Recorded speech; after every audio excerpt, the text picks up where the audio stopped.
இன்றைக்கி வீட்டில் ஆப்பமும் தேங்காய் பாலும் செய்யலாம் அப்படின்ட்டு யோசிச்சுட்டு எல்லாம் ரெடி பண்ணி வச்சுட்டேங்க.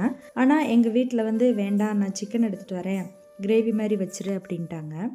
சரி, ஆப்பமும் கிரேவி வச்சிடலாம் அப்படின்ட்டு ஃபஸ்ட்டு தான் ஊற்ற போனேங்க. ஆனால் என் பாப்பா வந்து அம்மா நான் ஃபஸ்ட்டு சுடுறேம்மா அப்படின்ட்டு அவள் வந்து ஊற்றிட்டு இருந்தான். அப்படியும் ஆப்பத்தையும் எடுத்து சுட்டு வச்சுட்டேங்க. ஆப்பம் கொஞ்சம் ஆறுனா தான் நல்லாயிருக்கும், சுட சுட சாப்பிட நல்லா இருக்காதுங்க. அப்படி கிரேவியும் செய்ய ஸ்டார்ட் பண்ணிட்டேங்க. எப்பயும் போல் வெங்காயம் தக்காளி போட்டு நல்லா இஞ்சி பூண்டெல்லாம் சேர்த்து நல்லா வதக்கி விட்டுட்டு அப்படியும் கறி மசாலா தூள் எல்லாத்தையும் போட்டுட்டு அப்படி சிக்கனை போடணுங்க. எப்பயும் சிக்கன் கிரேவி வைக்கிறதுல ஒரு டேஸ்ட்டு, அதாவது ட்ரிக்கு என்னென்னா, எப்பயும் சிக்கன் கிரேவியில் வந்து உப்பு போட்டு நல்லா அந்த மசாலாவோட தண்ணி ஊற்றாமல் அதோட தண்ணியிலேயும் நல்லா வதக்கிடணுங்க.